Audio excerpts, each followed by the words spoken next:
Hi there, in this video I'm going to show you how to clone a PO. So to do this, the first thing that we need to do is open up a web browser. You can use Google Chrome or Internet Explorer. In this case I'm using Google Chrome. In the address bar at the top you're going to want to type in www.myflorence.org, and from the Florence homepage we're going to choose Staff, and then we're going to choose Skyward Access and OK. This will bring you up to the Skyward login screen, and here you're going to enter your credentials. I chose to log in as Jen Hoiby, so her screen will look similar to yours. When you get to this screen, you're going to click the down arrow next to the Home button, and you're going to choose Financial Management. Next, we're going to choose Purchasing, and then Requisitions. From here, we're going to choose Clone from a Purchase Order. Now we're going to use this option if we have a purchase order that we did in previous years and we just want to simply duplicate that because we want the same thing again for this next school year.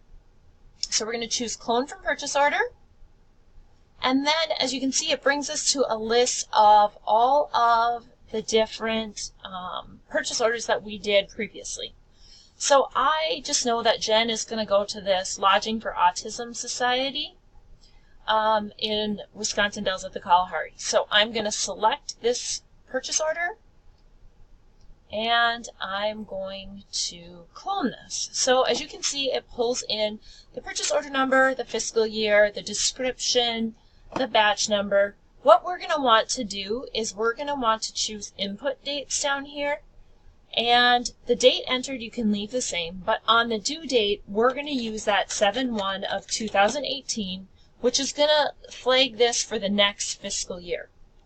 We're then going to choose the ship date. Now the ship date could be the date of the conference if you know what that conference is. If you don't know what the date of the conference is, then you can just simply choose that 8/10 date of 2018, and then we're going to say clone.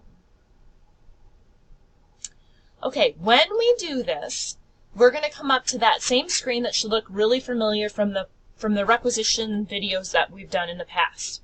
So we're going to take our requisition group, which it should already populate from the year before, the PO before. So as long as the requisition group was right the last time, it'll be correct this time as well. The big thing that we're going to want to do here is we're going to want to come in here and we're going to want to change that fiscal year, because this is not for this fiscal year, it's for next year.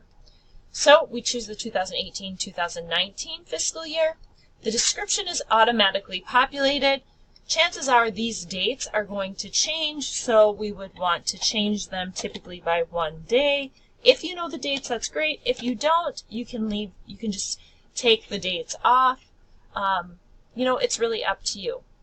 And then we can just simply glance over and make sure that our due date and our ship date look correct. Everything looks good.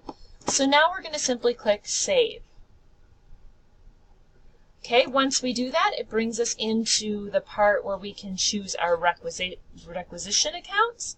Notice that the requisition account is already assigned, so if that was correct the year before, we can utilize that same account.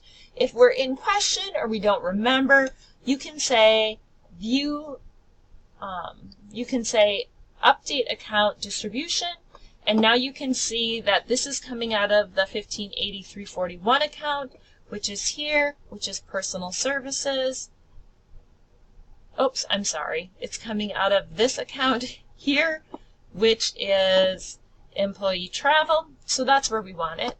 So we're just going to say Save Distribution Account. We're good to go. Now we can just simply save this and finish later and click OK. And that's all there is to it. Our purchase order is now cloned for the new year. If you have any questions, please contact Amanda Yadro or Don Cody in the admin office. Otherwise, hope this helps. Thanks.